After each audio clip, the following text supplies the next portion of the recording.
So hello students, how are you all? जय to all of you. अभी आप लोगों के एग्ज़ाम होने वाले हैं। जो भी 12th के बोर्ड स्टूडेंट्स हैं उनके साथ मेरा डिस्कशन होने वाला है। और अभी जो मेजर एग्ज़ाम है आपके, वो तो वैसे मतलब फरवरी से स्टार्ट हो रहे हैं। फरवरी लास्ट से आपका केमिस्ट्री है 28 को। फिर उसके बाद आपका, जहाँ तक मेरी नॉलेज में है कि 6 मार्च को आपका फिज़िक्स का है।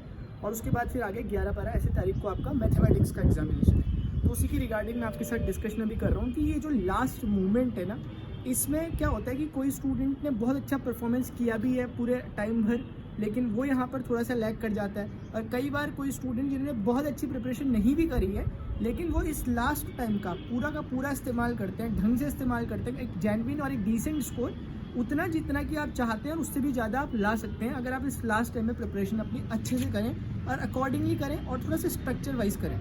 देखिए, नॉलेज होना एक अलग चीज़ है और एग्ज़ाम देना एक अलग चीज़ है, दोनों डिफरेंट चीज़ें हैं। मेरे कहने का मतलब ये है कि एक तो होता है कि यार हम नॉलेज के लिए पढ़ रहे हैं, तो उसके लिए तो साल भर पढ़ेंगे हम पूरा, उस पर हम पूरा ढंग से ऑब्जर्वेशन करेंगे चीज़ों का, हम जो जो चीज़ें होंगी उनके एप्लीकेशंस पर ध्यान देंगे, मतलब थोड़ा सा आउट ऑफ बॉक्स भी सोचेंगे। लेकिन एग्जामिनेशन में चीज़ें थोड़ा सा बदल जाती हैं, क्योंकि एग्जामिनेशन में मेन ये है कि आपने जो कुछ पढ़ा हुआ है आप उसे रिप्रेजेंट कैसे कर रहे हो आपकी नोटबुक में। वहाँ पर एक इसकी लिमिटेशन है कि एग्जामिनर को नहीं पता कि यार आपको सच में इसकी डिटेल नॉलेज पता है या नहीं पता, क्योंकि एक लिमिटेड वर्ड्स में आपको अपना जवाब देना होता है। तो उसके इसको ध्यान में रखकर अगर हम एग्जामिनेशन पॉइंट ऑफ व्यू से भी बात करें, अगर मैं एक बात बोलूँ तो अभी मैं उनसे नहीं बातचीत कर रहा कि जो समझ के पढ़ना चाहते हैं, क्योंकि जिन्होंने समझ के पढ़ना था उन्होंने पढ़ लिया अभी तक जितना पढ़ना था, और उन्होंने जितना पढ़ा है वो उसको अपने अकॉर्डिंगली उसको अच्छे से रिवाइज वगैरह भी कर रहे हैं और उन्हें करना चाहिए। बाकी जो स्टूडेंट चाहते हैं कि अभी यार लास्ट का टाइम है, और ये सभी के लिए एक जनरल बातें हैं जो आपको ध्यान रखनी है। सबसे पहला इंपॉर्टेंट काम क्या करना है कि ना किसी एक टॉपिक पर उलझ मत जाओ बहुत ज़्यादा।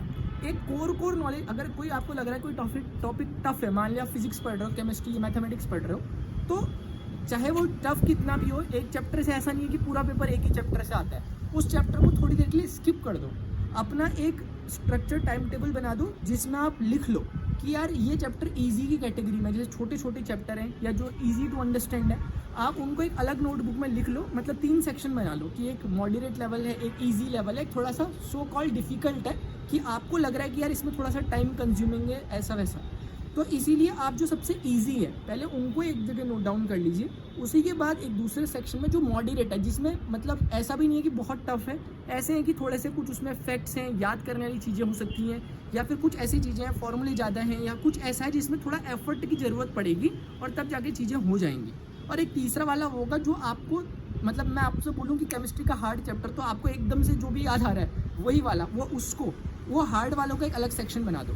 तो ऐसे में आप देखोगे कि एक अच्छा बाइफर्केशन ऐसे में हो चुका है। अब आप ना जब इजी टॉपिक्स को करोगे, कॉन्फिडेंस बिल्ड होगा धीरे धीरे, फिर आप मॉडरेट लेवल में आओगे, धीरे धीरे कॉन्फिडेंस बूस्ट होगा। फिर एक ऐसा टाइम आता है कि आपको जो टफ वाले चैप्टर हैं, जो आपकी नज़र में टफ है, उनको कैसे पढ़ना है, उसमें कितना पढ़ना है, सब कुछ नहीं पढ़ लेना अपने को, हमें उतना ही जो रेलेवेंट है एग्जामिनेशन से। कैसे पता चलता है कि एग्जामिनेशन से रेलेवेंट क्या है? बेस्ट तरीका है कि जो भी चैप्टर स्टार्ट कर रहे हो ना, अपने साथ में, क्योंकि मैं ऐसी उम्मीद करता हूँ कि आपके पास ऐसी बुक होगी और होनी चाहिए जिसमें प्रीवियस ईयर क्वेश्चंस के सॉल्यूशंस भी हों साथ में। प्रीवियस ईयर क्वेश्चंस तो हों विद सॉल्यूशंस हो, और वो बहुत अच्छी बुक मानी जाएगी जिसमें चैप्टर वाइज ऐसा हो, यानी कि चैप्टर, अगर कोई चैप्टर 1 है तो उसमें प्रीवियस ईयर में 5-6 सालों में पीछे क्या क्या आ रखा है वो हो, और उसके सॉल्यूशंस भी उसमें अवेलेबल हो। अगर ऐसी बुक आपके पास अवेलेबल है तो आप जो भी चैप्टर उठा रहे हो उस चैप्टर को पकड़ो और एक बार ना हल्का सा ओवरव्यू लो चैप्टर का कि क्या क्या है, और उसके बाद ओवरव्यू लो पेपर का। तो आपको ना कुछ टर्म्स दिखेंगे कि जो टर्म्स रिपीटेड है, जो आपको दिख रहा है आपके प्रीवियस ईयर के सेक्शन में आ रहे हैं, जो आपकी बुक में भी आपको बहुत बार दिखाई दे रहा है। फिर धीरे धीरे इस तरीके से आप बढ़ना स्टार्ट करो, और इस तरीके से जो भी बना रहे हो उसके शॉर्ट नोट्स अभी हाथों हाथ बना लो, क्योंकि सबसे इंपॉर्टेंट बात क्या है ना कि आपके पास इतना टाइम नहीं है कि आप चीज़ों को समझोगे फिर रिवाइज करोगे, ऐसा, क्योंकि ह्यूमन टेंडेंसी आप भूल भी जाओगे। तो इसीलिए क्या करना होगा कि आप जो भी पढ़ रहे हो उसको इस तरीके से पढ़ो कि मेरा लास्ट बार है। इसीलिए उसके लिए जो भी आपको लगता है कि ये चीज़ यार याद रखनी चाहिए मुझे, ये मैं भूल जाऊंगा या ऐसा कुछ होगा, उसको शॉर्ट नोटबुक में रख लो ताकि एग्जामिनेशन से 2-3 दिन 5 दिन पहले आप उसको आराम से कवर कर सको। तो ये इस तरह के अगर आप स्ट्रेटेजी को लेकर अभी से चलोगे ना, और काम डाउन रहे, अभी आपके पास बहुत टाइम है। अगर आप एक दिन में ना, मैं 10 घंटे भी अगर आप पढ़ रहे हैं, जो बहुत ज़्यादा नहीं है, अगर आपने अभी तक नहीं पढ़ा तो आराम से हो जाता है, क्योंकि आप एक सब्जेक्ट में दोगे 2-3 घंटे का समय लगता है, उसमें दूसरे सब्जेक्ट में भी फिर 2-3 घंटे का लगेगा।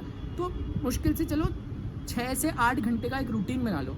अगर आप इस तरह से इसे फॉलो कर रहे हो 6 से 8 घंटे का रूटीन, तो आप देखोगे कि आपको रिजल्ट दिखने लग जा रहे हैं, एक हफ्ते के अंदर अंदर रिजल्ट मिल रहे हैं। तो इन चीज़ों का आप फॉलो कीजिए और आप देखेंगे कि डेफिनेटली आपको इसमें मदद मिल रही है। और मुझे आप कमेंट सेक्शन में ज़रूर बताना आके जब आपने उस चीज़ को फॉलो किया और आपको इसमें कैसा कैसा लग रहा है। और जो भी डिफ़िकल्टीज़ आ रही है नीचे कमेंट सेक्शन में आप उसे लिखिए, जो भी प्रॉब्लम्स आपको महसूस हो रही है या किसी भी तरह की कुछ भी है, आप नीचे कमेंट सेक्शन में लिखिए ताकि मैं आपकी उसमें हेल्प कर सकूँ।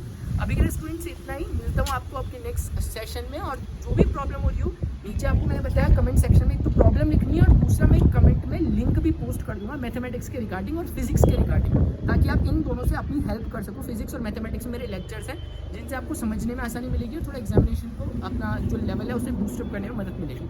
अभी के लिए स्टूडेंट्स इतना ही, मिलते हैं नेक्स्ट सेशन में। Till then good bye, see you, take care, जय हिंद, बाय।